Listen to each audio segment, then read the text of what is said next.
Can I sit this right here? Appreciate it.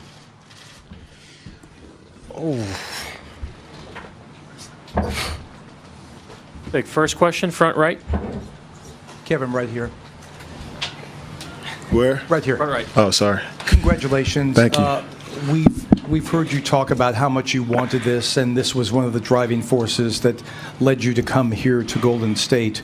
Can you describe a bit the emotions right now? I asked you the other day to take a step back. Can you take a step back now and sort of tell us what this means to you from your heart and your mind? I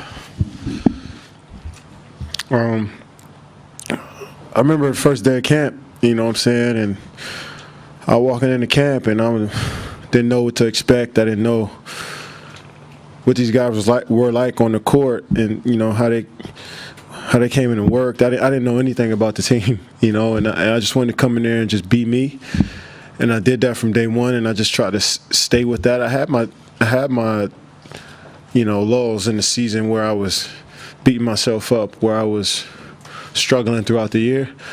But the great part about it is, you know, I'll get a tap on the head from Steph or Draymond, or, you know, I can remember when we were in Sacramento and we just lost to Memphis. We gave up the lead. We were up 20. I'm sure you guys remember. Draymond pulled me to the side. We were having dinner the next night in Sacramento, and he told me to be myself. Don't worry about anything. Just be you. Keep working. Everything's going to come around. And I was struggling at that point. And to have teammates that encourage you, that lift you up, that's what we all need in life, you know what I mean? And it was amazing to just see that all year. And right now, just to be here with these guys, man, it's amazing. What were your thoughts as the clock ran out? I mean, you knew for a while that the game was going to be in your favor. When it finally ended, tell us what was going through your mind. Yeah, it was 55 seconds left, and I went over to half court line, and I bent down. I was like, is this really happening? And Dre was like, keep playing to the end. Andre Iguodala was like, keep playing. We got 50 seconds left. And I'm like, bro, we about to win the title. And, you know, so I just tried to stay in the moment the whole series, and I think that worked for me. I remember plenty of times throughout my career, I continue to just look in the past and look ahead and not stay in the moment. In this series, I just stayed in the moment, and we did it together, man, without the whole team, man. Man, what about Patrick McCaw tonight? What about Zaza Pachulia to start the game? He was amazing. What about Stephen Curry after not having a great game in Game 4, came out tonight and played like a big dog? 15 free throws, 10 assists, 34 points. You know what I'm saying? I don't say what you want about him, but he played like a big dog all series. And so to do that as a group, he called us a super team. Andre Iguodala with 20 off the bench. They call us a super team, but there's been a lot of super teams that hasn't worked. And we came together and we continue to just believe in each other, and we sacrificed, and we champs now. Mark on the left. Mark Spears, ESPN's Undefeated. Kevin, you said you thank a lot of your teammates, but what about the people behind the scenes, your mom and dad, Rich, Tom? How much do those people help you get through these seasons? Just like I said, just the encouragement every single day. You know, just the belief that I can do whatever I want in life, not just basketball, everything. And so I carried that all season. You know, especially when I made the decision, and you hear so much chatter about what I should do.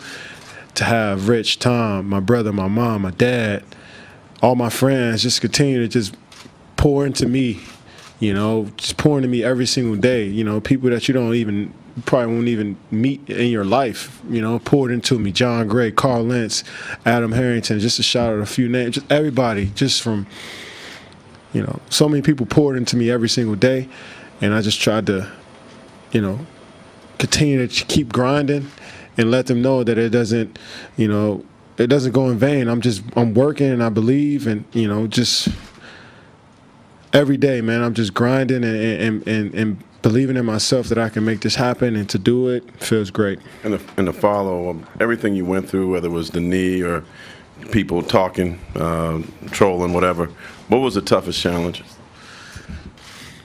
The toughest challenge was to come in here and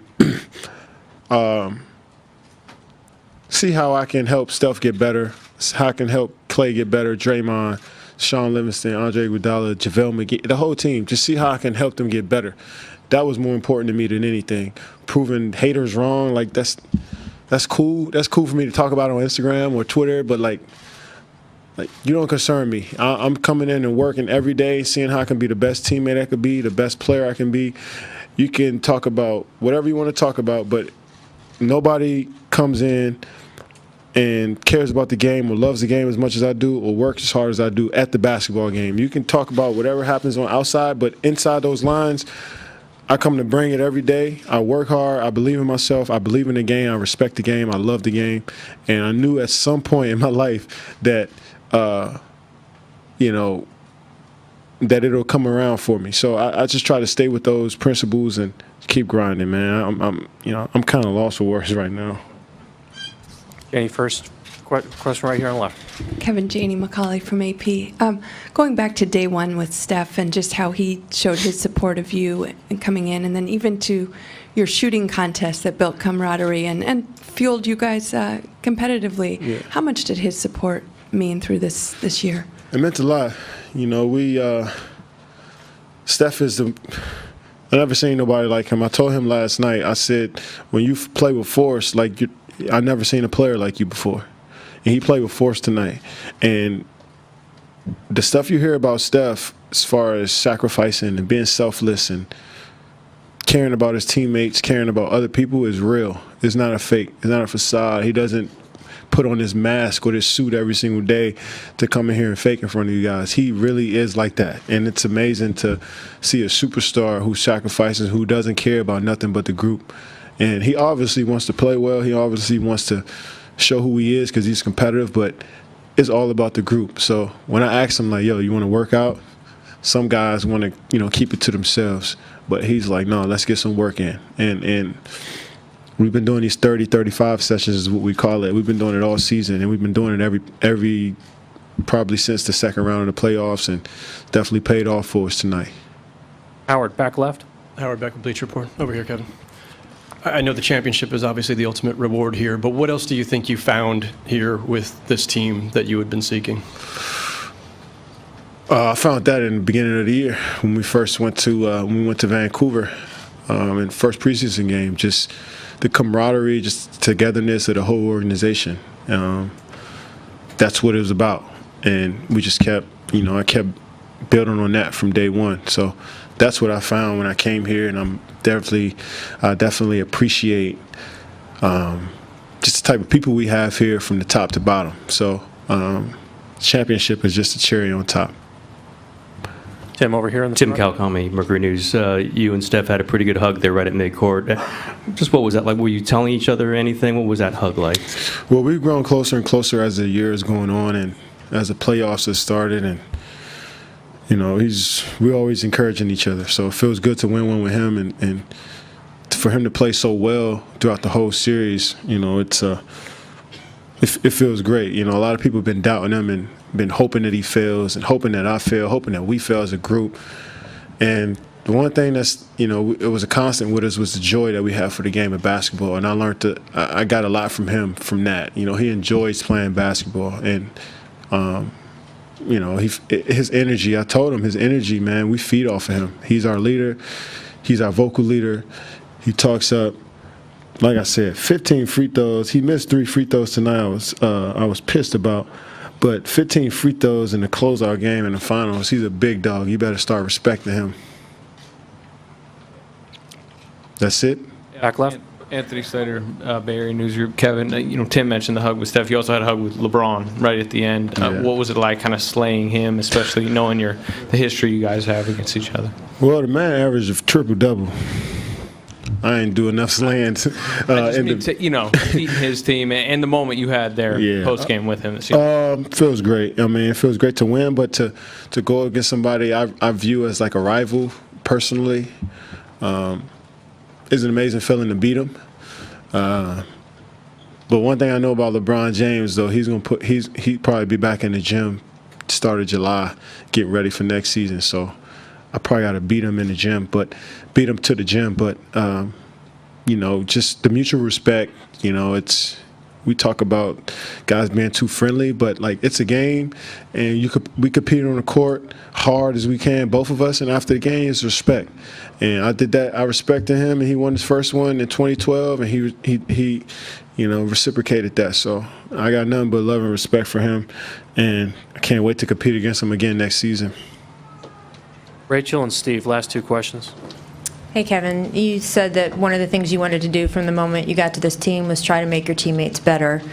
How important was it to you that you weren't just joining on with the team, but actually able to make an impact with the team? Yeah, I hear all the narratives throughout the season. I was joining, I was hopping on bandwagons, I was letting everybody else do the work. But they didn't. That was far from the truth. I came in and tried to help my team, like I said, try to be myself, be aggressive, and sacrifice as well. Some games I might not get shots, as many shots as I'm used to getting. There's some games where Steph is going to go off and hit 13 threes, or Clay might hit 60, or Draymond might get a triple-double with no points. But nobody cared, as long as we won. And Andre Iguodala, who's right there, he continued to preach that every single day. It's all about the group. If your intentions are good, then that means as a team that we're moving in the right direction. So I just tried to think about that, but also add my flair to the game, and it feels amazing to win a championship with these guys, man. I can't wait to celebrate for the rest of the night. Well, maybe the rest of the summer.